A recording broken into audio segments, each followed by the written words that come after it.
Olá, vamos falar sobre os números inteiros da unidade temática Números e das habilidades 3 e 4 que também estão descritas na descrição desse vídeo. Primeiramente, a utilização dos números inteiros. Em diversas situações do cotidiano, vemos a utilização de números positivos e de números negativos, como, por exemplo, quando falamos de temperatura.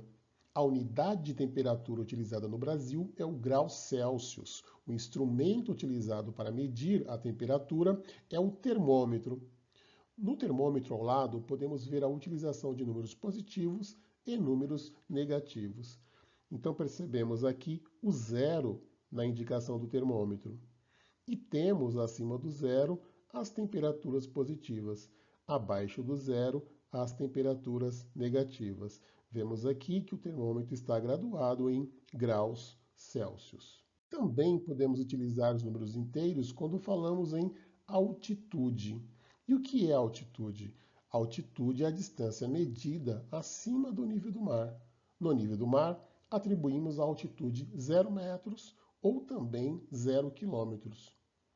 Acima do nível do mar, atribuímos valores positivos para a altitude.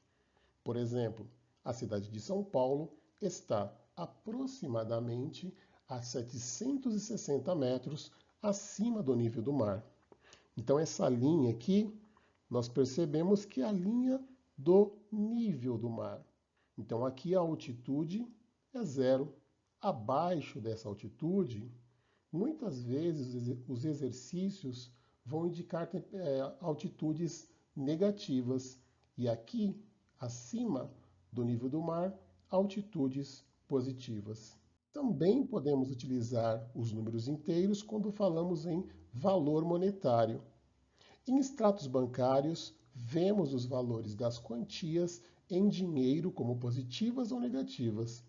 Quando uma conta bancária recebe valores, depósitos, recebimento de salários, os números são positivos. Quando os valores saem da conta bancária, em pagamentos ou em saques, os números são negativos. Então temos um exemplo aqui. A partir do saldo da conta do dia 4 de março, que está aqui indicado 4 de março, descubra como se chegou o valor do saldo bancário do dia seguinte, que é de R$ 1.072,22. Então, partindo desse saldo aqui do dia 4 de março, de R$ 3.492,97, como pode-se chegar a esse saldo do dia seguinte nesse valor? Então, através de operações de adição e subtração, adição quando eu percebo aqui um número positivo e subtração quando eu tenho números negativos.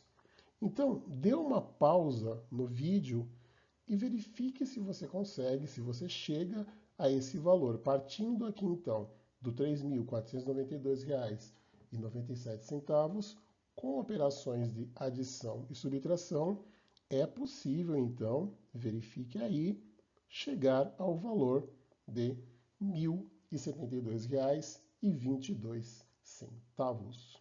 O conjunto dos números inteiros. Já vimos que o conjunto dos números naturais pode ser representado por essa letra N, onde nós temos aqui 0, 1, 2, 3 e vai por infinito positivo. Então é um conjunto infinito. E acabamos de ver a existência de números negativos. O conjunto que reúne os números positivos, o zero, e os números negativos é o conjunto dos números inteiros, representado pela letra Z da palavra Zahl, que em alemão significa número. Então nós percebemos aqui o conjunto dos números inteiros e a indicação para o infinito negativo e a indicação para o infinito positivo. E o zero aqui presente, ele vai de 1 em 1. Podemos falar também agora no pertence ou não pertence. Quando um elemento pertence ou quando ele não pertence a um conjunto numérico, por exemplo. Então aqui, o menos 3. Menos 3 pertence ao conjunto Z e representa-se assim. Menos 3, esse E é o E de pertence ao conjunto dos números inteiros. Agora, Menos 3 não pertence ao conjunto dos números naturais e representa-se assim.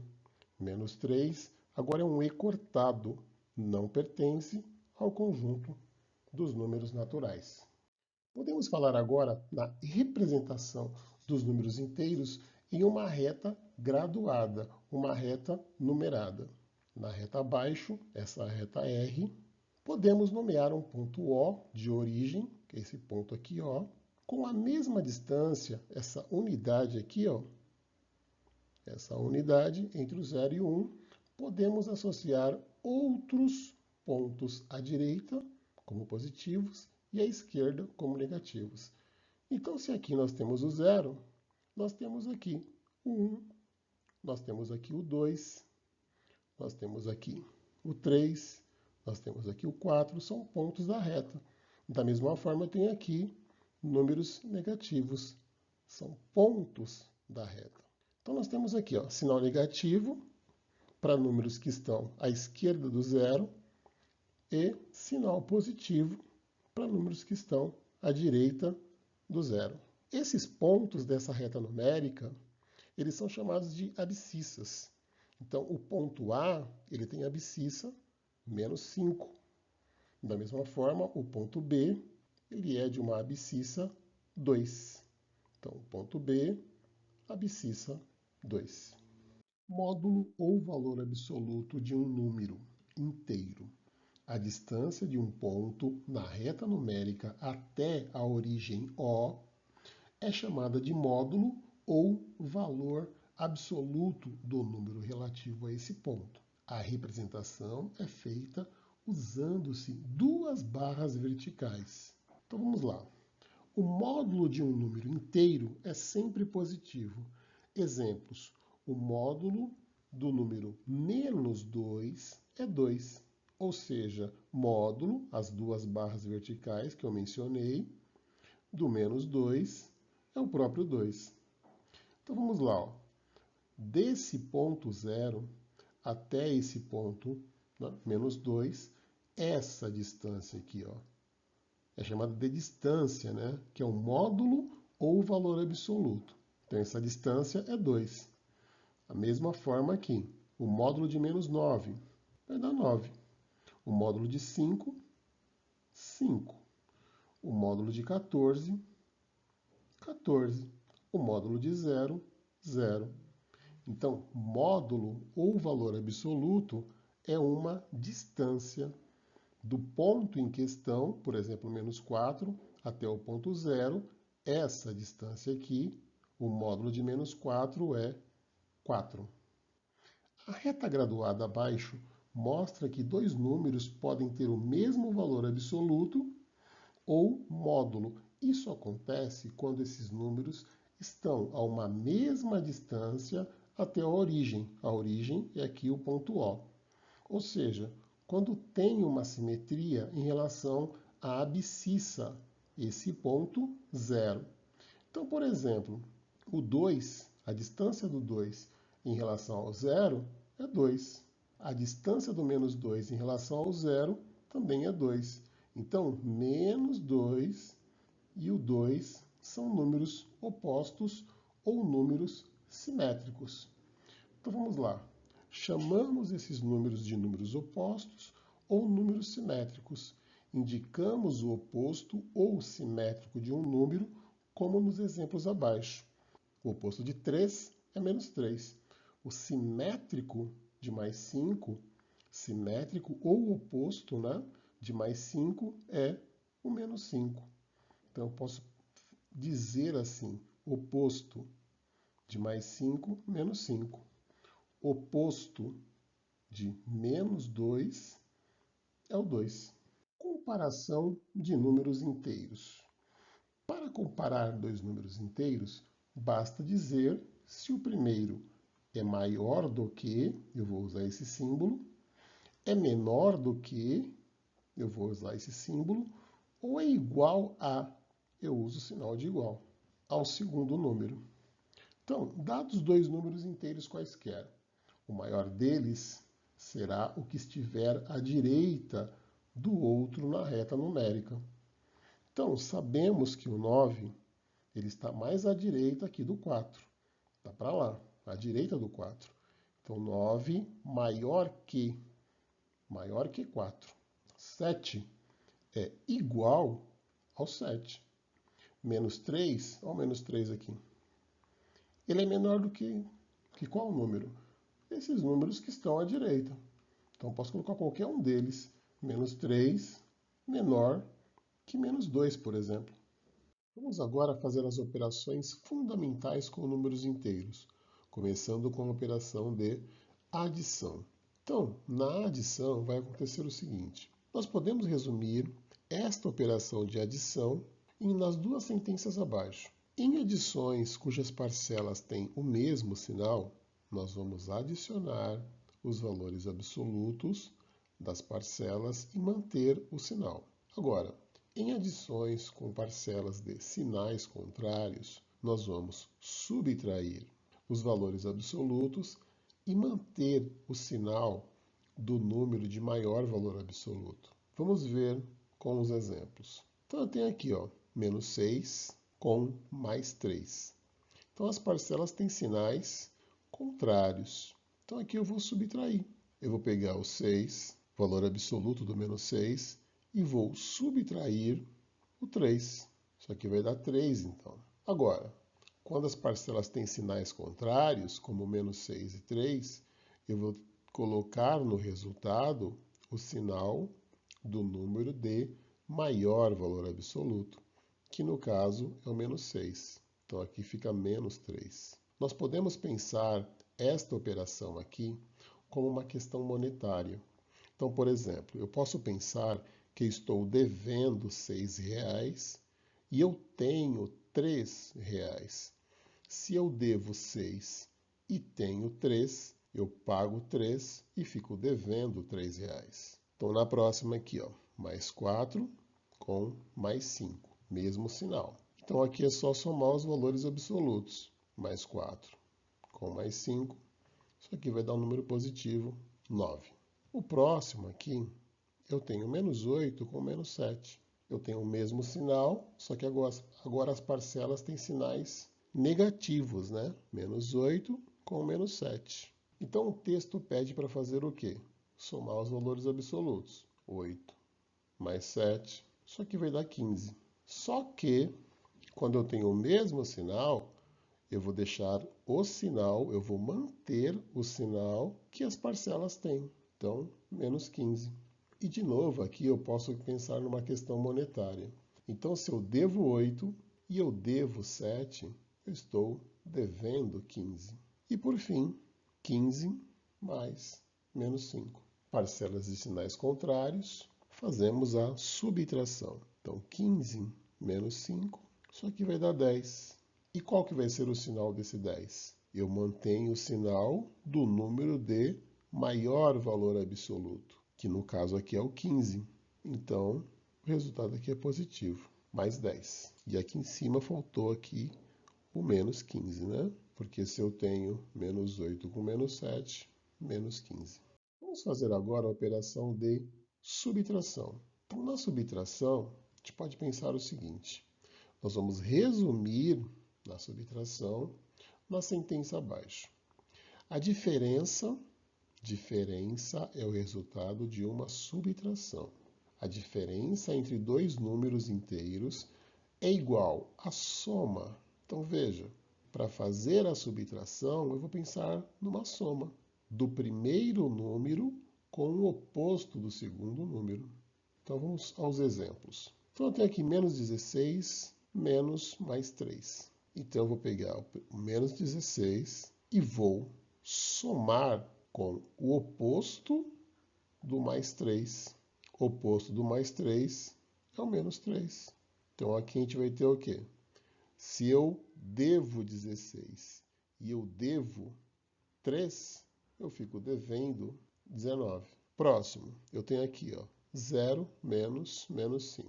Então, 0, eu vou adicionar. Quem é o oposto do menos 5? É o mais 5. Então, isso aqui vai dar 5. 0 mais 5, 5. Agora, o próximo aqui, menos 7, eu vou adicionar com o oposto do menos 5, que é o 5. Pensando em dinheiro, se eu devo 7 e tenho 5, eu estou devendo 2. Próximo aqui nós temos 35 menos 12. Então aqui eu tenho 35, eu vou adicionar com o oposto do menos 12, que é o próprio 12. Isso aqui vai dar 47. Então, 35 mais 12, 47. No próximo, nós temos 24. Temos 24 menos mais 8. Então, eu vou pegar o 24 e vou adicionar com o oposto do mais 8, é o menos 8. Pensando em dinheiro, eu tenho 24, devo 8, eu fico com 16. E por fim, se eu devo 35, eu vou adicionar com o oposto do menos 12, que é o 12. Fazendo essa operação aqui em cima, eu vou trocar os sinais. O 35 é negativo, eu vou deixar o negativo no 12. E depois eu inverto os sinais, o sinal do resultado. Então, 35 menos 2, 3. E aqui eu vou ter 2. Como eu inverti o sinal, porque o menos eu coloquei no 12 e era do 35, então eu vou deixar o resultado como negativo, menos 23. Eu devo 35 e tenho 12, então eu devo 23. Vamos fazer agora a multiplicação com números inteiros. Se pelo menos um dos fatores, fator é aquele número presente, aqueles números presentes na multiplicação. O resultado da multiplicação dos fatores é o produto. Então, se um dos fatores for zero, então o resultado será zero. Agora, se todos os fatores forem positivos, então o resultado será positivo. E os módulos dos fatores serão multiplicados. E por fim, em multiplicações com fatores positivos e negativos, nós vamos contar o número de fatores negativos e, se esse número for par, o resultado será positivo. Se o número de fatores negativos for ímpar, o resultado será negativo. Vamos aos exemplos. Então, temos aqui 0 vezes menos 5 vezes 8. Já vemos que um dos fatores é zero. Então, se um dos fatores é zero, o resultado será zero. 0 vezes menos 5 vai dar 0, vezes 8 vai dar 0. Temos agora o menos 7 vezes o menos 5 vezes o 3. Bom, temos aqui dois fatores negativos, o menos 7 e o menos 5. Então, se o número de fatores negativos for par, já sabemos que o resultado será positivo. Então, 7 vezes 5, 35, vezes 3, 105, positivo. Agora, temos aqui 3 vezes menos 12, vezes 2. Temos somente um número negativo, só um fator negativo. Então, o resultado será negativo. Então, 3 vezes 12, 36. 36 vezes 2, 72. No próximo aqui, nós temos um fator negativo, 2, 3. 3 é um número ímpar, então já sabemos que o resultado vai ser negativo. Então, 6 vezes 8, 48. Agora, 48 vezes 4. 48 vezes 4, que vai dar 2, 3, 192. Então, menos 192.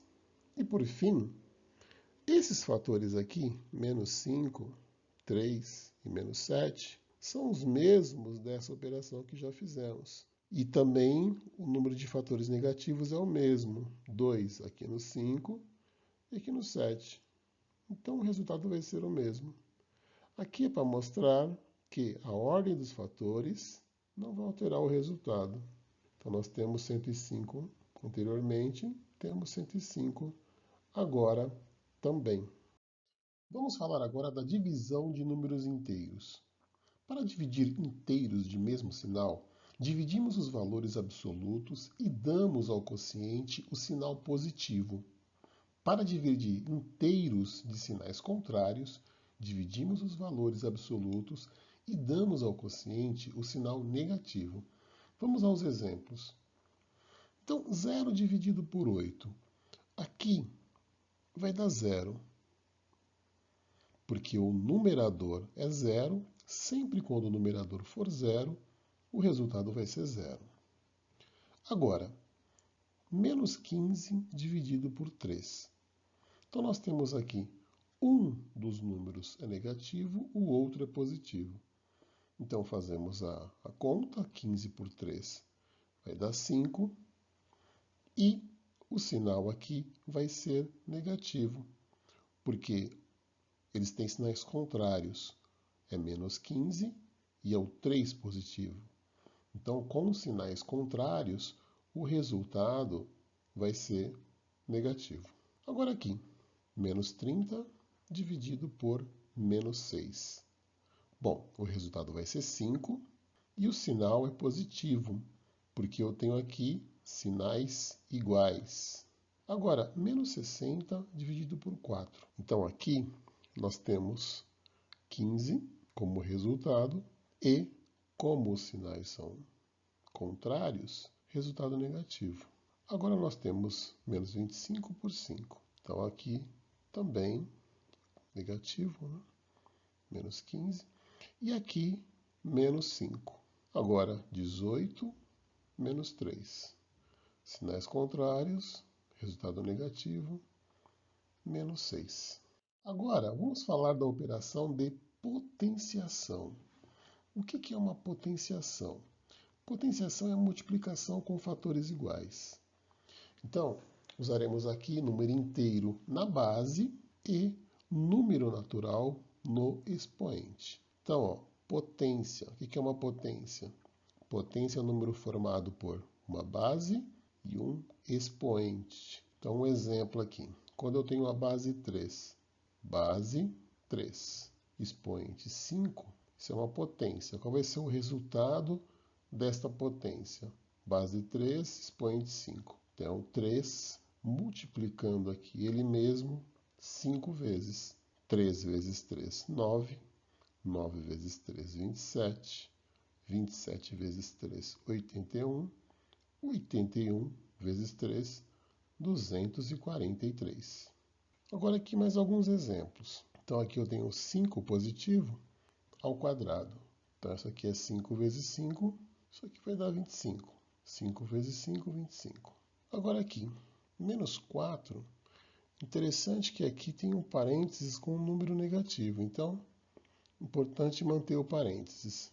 Menos 4 vezes menos 4 vezes menos 4. Já vimos a multiplicação de números inteiros.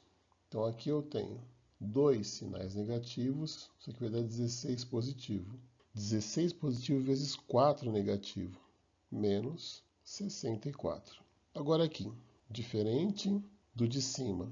Não é a mesma coisa por conta da falta dos parênteses. Então, aqui nós temos o sinal de menos que não está com o expoente. Aqui em cima eu tinha o menos 4 e tudo isso tinha o expoente 3. Nesse aqui de baixo, não. Somente o 4 está com o expoente. O sinal não, o sinal está fora. Então, menos, isso aqui vai ficar então 4 vezes 4 vezes 4. Então, isso aqui vai dar 16,64 menos 64. Por sinal, deu o mesmo valor. Agora aqui, 0 vezes 0, isso aqui vai dar 0. Agora, menos 10 ao quadrado. Menos 10 vezes menos 10, isso aqui vai dar 100 positivo. Opa, 100 positivo. E agora, por fim, o 6 aqui, a quarta potência. Então, nós temos... Posso fazer 36 vezes 36, porque aqui vai ser 6, 36, aqui também 36. Então, vou fazer aqui em cima, 1296. O estudo dos números inteiros traz muitas situações que envolvem expressões numéricas. Mas o que seria uma expressão numérica? Uma expressão numérica é uma sequência de duas ou mais operações matemáticas que devem ser realizadas respeitando determinada ordem. Quais são as regras de resolução de uma expressão numérica? Primeiro, vamos efetuar as operações de potenciação. Em um segundo momento, as operações de multiplicação e divisão. Tanto faz, ou a multiplicação ou a divisão, na ordem em que elas aparecerem. Em um terceiro momento, as operações de adição ou subtração, também na ordem em que elas aparecerem. Em algumas expressões aparecem parênteses, colchetes ou chaves. Então, nesses casos, devemos seguir a ordem das operações a serem efetuadas, respeitando a seguinte sequência. Primeiro, as operações que estão entre parênteses. Depois, as operações que estão entre colchetes. E, por último, as operações que aparecem entre chaves. Vamos resolver uma expressão numérica a título de exemplo. Então, aqui, ó, qual o valor da expressão numérica abaixo? Vemos que, então, tem uma expressão aqui, entre parênteses, que tem uma potenciação, uma outra potenciação aqui e uma divisão. Então, eu vou deixar entre parênteses primeiro. Eu já sei que isso daqui vai dar 81, porque é 9 ao quadrado, dividido. Então, aqui eu tenho uma divisão por 27. 27 porque eu tenho 3 ao cubo. Isso aqui está multiplicando tudo que está entre parênteses aqui. Eu já posso resolver essa situação. 45 dividido por menos 15. Isso aqui vai dar menos 3. E aqui, nessa operação de multiplicação, eu posso multiplicar, então, o menos 2 com o menos 6. Isso aqui vai dar mais 12. Então, aqui, entre parênteses, isso aqui vai dar menos 3, que vai multiplicar o que está aqui entre colchetes. Eu já posso fazer essa operação, então, de adição. Menos 3 mais 12, isso aqui vai dar 9. Então, menos 3 vezes 9, isso aqui vai dar menos 27. Quando estudamos os números inteiros, podemos fazer a localização desses pontos em um plano cartesiano. Um plano cartesiano é um plano que tem coordenadas cartesianas. Então, vamos localizar os pontos B, C, D e E nesse plano cartesiano. Um plano formado pelo eixo Y e pelo eixo X, que estão em retas que formam um ângulo de 90 graus. Então, a título de exemplo, nós temos aqui localizado já o ponto A. O ponto A tem como abscissa o número 2. Abscissa são os números do eixo X e ordenada número 6. Ordenada são os números do eixo Y. Então, vamos localizar então esses pontos. O ponto B. No ponto B, nós percebemos aqui que a abscissa é o 10. Agora, qual que é a ordenada do ponto B? Então, como é que eu faço essa localização? Se eu quero a abscissa, eu meio que olho para baixo aqui, ó, do ponto. Eu caio no 10. Então, eu olho para baixo e aqui para o eixo X. Agora, eu olho para o eixo Y para saber qual é o número que vai cair ali no eixo Y. É o 0. Agora, no ponto C, de novo, eu olho para baixo desse ponto, em direção ao eixo X. E aí, tracejando uma reta do ponto C até o eixo X, eu vou cair aqui no menos 9. Agora, eu vou olhar para o eixo Y. Então, eu vou cair aqui no número 7, ordenada 7. Para o ponto D, de novo, olhando para baixo, olhando em direção ao eixo X, eu vou cair aqui, ó, na abscissa menos 6 e agora, olhando para o eixo Y, eu vou cair ali na ordenada 2. E, por fim, no ponto E. Quando eu olho para o eixo X, eu percebo aqui então que eu estou na abscissa menos 3. E quando eu olho para o eixo Y, eu estou na abscissa, então aqui, ó, menos 6, menos 7, menos 8. No estudo dos números inteiros, aparecem muitas situações também envolvendo sequências. E o que são sequências? São sucessões, listas ordenadas de números, figuras geométricas e outros elementos. Uma maneira comum de representar uma sequência é listar os elementos dela entre parênteses. Então, por exemplo, uma sequência dos números naturais, começando aqui pelo 0, e percebemos que essa sequência ela é infinita. Tem também uma sequência dos dias da semana. Então, começando pelo domingo, segunda-feira e terminando aqui no sábado. Essa sequência já é uma sequência finita. Ela tem 7 elementos. 1, 2, 3, 4, 5, 6, 7 elementos. Agora a sequência dos planetas do Sistema Solar. Temos aqui Mercúrio, Vênus, Terra, Marte, Júpiter, Saturno, Urano e Netuno. Essa ordem aqui é a ordem de proximidade em relação ao Sol. Então podemos ver por esses exemplos que uma sequência pode ser finita, um número finito de elementos, ou uma sequência infinita. Podemos também fazer a identificação dos termos de uma sequência. Então nós vamos chamar de termos os elementos da sequência. E como nós podemos identificá-los? Vamos usar, geralmente, uma letra minúscula do nosso alfabeto, seguida de um número, chamado de índice. Então, por exemplo, aqui, ó, o elemento A1. Esse elemento A1 é o primeiro elemento dessa sequência. E esse elemento aqui eu vou chamar de enésimo termo. Para a sequência dos planetas do Sistema Solar, nós temos o seguinte, então. Mercúrio é o termo A1, é o planeta mais próximo do Sol. E, por fim, nós temos aqui o planeta A8, que é o planeta Netuno, o planeta mais distante, então, do Sistema Solar. Então, nesse exemplo aqui de termos em uma sequência, quando a sequência é infinita, geralmente eu uso, então, essa expressão AN, enésimo termo de uma sequência. Vamos falar agora de uma sequência recursiva.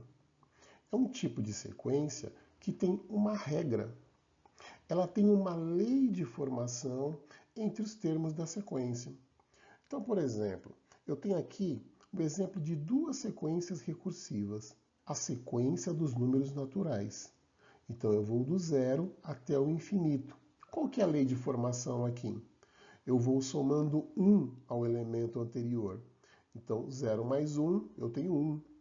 1 mais 1, eu tenho 2. 2 mais 1, eu tenho 3. Eu tenho, então, uma lei de formação para formar os elementos da sequência. Da mesma forma, a sequência dos números naturais pares, eu também vou somando agora de 2 em 2. 0 mais 2, 2. 2 mais 2, 4. 4 mais 2, 6. E por aí vai até o infinito. Então, de novo, aqui há uma regra, uma lei de formação para os elementos da sequência.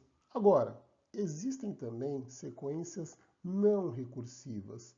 Elas não têm uma regra, elas não têm uma lei de formação. Por exemplo, os números primos. A sequência 2, 3, 5, 7, 11, 13. Não há uma lei de formação aqui. Não é o 2 somando 1 que vai dar 3, o 3 somando 2 que vai dar 5. Não há uma lei de formação no caso dos números primos. Da mesma forma que não há uma lei de formação quando lançamos um dado que tem dos números 1 até o número 6. Quando joga-se um dado, pode cair do número 1 ao número 6. Então, por exemplo, a sequência aqui de um dado que foi lançado. Caiu o número 1, depois o número 5, depois o número 3, depois o número 6, o 2, de forma aleatória. Não há aqui uma regra, uma lei de formação.